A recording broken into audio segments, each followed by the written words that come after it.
If you've spent any amount of time in the EMDR community, it seems like there's a protocol for everything now. This is a slide of Mark's that I really liked. And Marilyn Luber is another EMDR Institute big name who, with Springer, put together all these specialty protocol books over the period of a few years.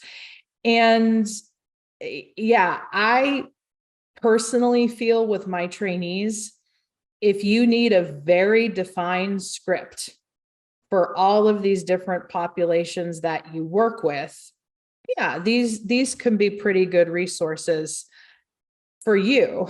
And this is where, yes, I'm a rebel and I'm an innovator, especially in the way I work with dissociation.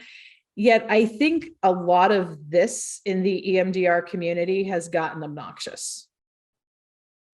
Then you've got my third level of formative experience is the introjected parent. It's not even the client's stuff. They've observed and experienced the parental modeling.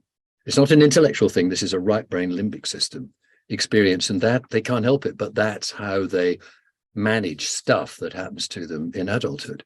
The second one, by the way, don't tell anyone. Whenever you have a client who has, you'll know this, who has a physical sensation in the throat when you're addressing a trauma, or the upper chest, you know that it's every single time it is in childhood, it wasn't possible to share that emotion or share those words. They got stuck in the throat.